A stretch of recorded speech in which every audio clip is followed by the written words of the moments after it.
Hi everybody, it's me and I'm back.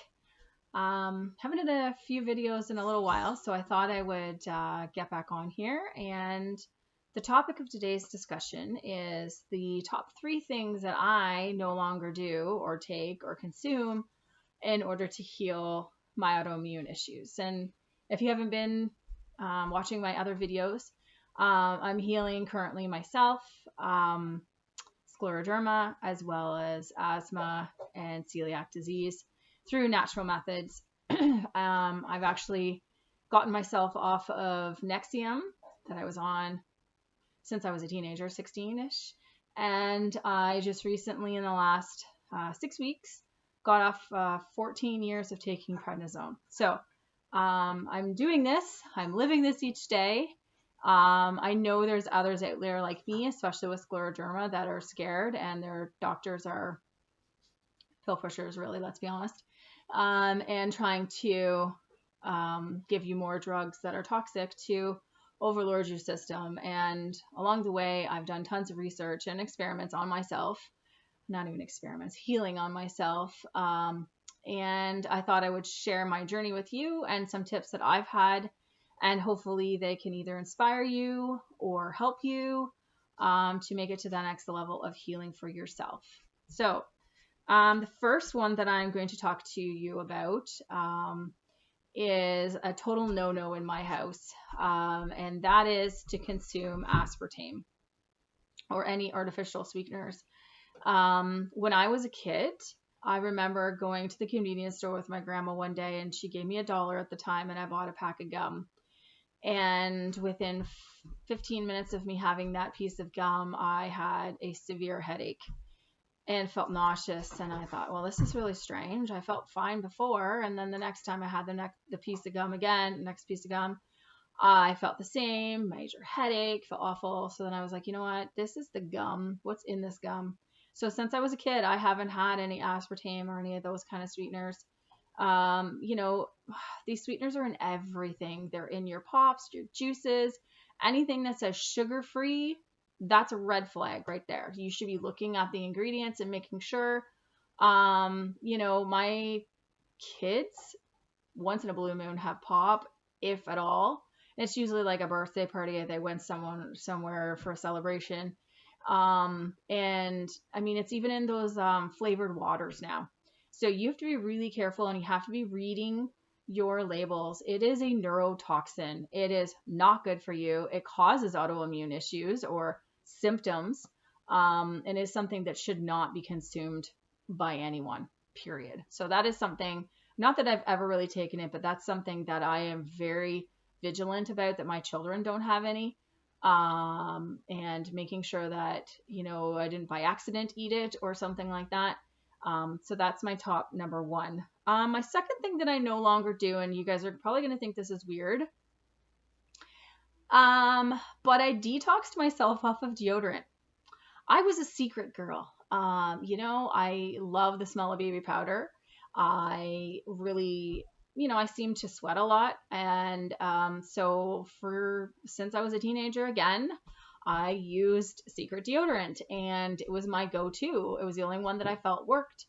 And then I started again doing more research about what we're putting on our bodies or in our bodies. And that was something I really felt passionate about, but I thought, how the heck am I going to do this? With my day job, I have to smell good. And that's kind of a woman thing. You don't really want to be going into your job smelling or, holding a baby and smelling. So it was a process. I started with a couple of just alternative deodorants that I knew didn't have any aluminum in them and all of these other chemicals. I started reading up on what I should look for and what I should not have in my deodorant. Anyways, those didn't work for me. It was terrible. It would work for like a day or so, or to mask the smell. The sweating didn't stop, but the smell was there, and that was irking me a lot. So a friend of mine, she suggested the salt stick. And I thought, yeah, right, salt stick, whatever. That's not going to work for me. It's not going to cure. It does. So you can get it at any health food store. It's just like a little clear, it looks like a clear rock, really. And you just run it under a little bit of water. I do it after my shower, just stick it on there, and it's good to go for all day long. I love it. It's the best thing ever. The reason you don't want to use deodorant, not only is it full of toxins, but your lymph nodes are right underneath your armpits. And if you are putting that deodorant on, it is getting absorbed through your skin into your lymph nodes, and it can cause cancer, period. Your skin is your biggest organ, and you got to be careful of what you're putting on your skin. I know people want to smell good and have nice soft skin and things like that, but there's other ways that you can go about doing it. And in fact, like coconut oil is my go-to for makeup remover, for any kind of skin like rashes, like dermatitis type issues. My kids, you know, sometimes you go to a fair once in a blue moon and you get your face painted, and the paint doesn't ever come off of my children. And I get out the coconut oil, I rub it on my hands, rub it on their faces, and it comes right off. Those silly stick-on tattoos that kids use, gets those off as well. It is my go-to for a lot of things. So deodorant, that was something I got off, and I really enjoy doing that. The other thing is too, with the deodorant issue, is not shaving every day in your armpits. I was a chronic every single day shaver. Now I try to do every day or 2 or 3. I try to spread it a little bit, because once you're doing that again, you're cutting or you're irritating your lymph nodes and things like that. So just something maybe just to think about.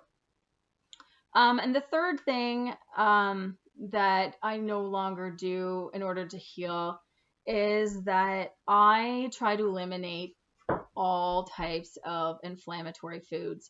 And there's a really awesome link. If you go to my Facebook page, I have put it on there as well. It's mucusless diet, I think it's called, on you just Google it. Anyways, I'll put the link below. But it has everything from what vegetables and fruits might be causing mucus in your body. Because again, mucus is to protect your body. That's what your body is. That's what it's for. So if we're eating so many foods that are full of things that are going to make us react, then the mucus is going to be there. That's why you wake up in the morning and you're coughing, or you have stuff in your eyes when you wake up, the sleep in your eyes, or whatever. My dog has decided to go underneath my laptop right now. Good timing. Anyways, eating high vibe foods. And what I mean by that is, alive foods. If I want to feel alive, I need to eat live foods. I've said in my other videos, I'm vegan, I'm gluten-free. I eat mostly raw, a little bit of cooked foods here and there. You know, something like asparagus, you can't eat that raw.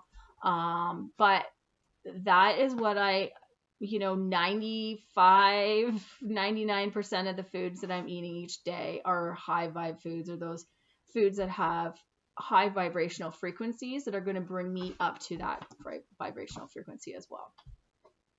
So those are just 3 things that came to my mind that I do, or that I don't do, that I don't do anymore, that I've changed or found alternatives to it to improve my healing. And this is it's like the onion, right? You're just taking a layer off and a layer off, and eventually I'm going to get down to the bottom. But yeah, have a fantastic day. I hope this helped you. Talk to you later. Bye.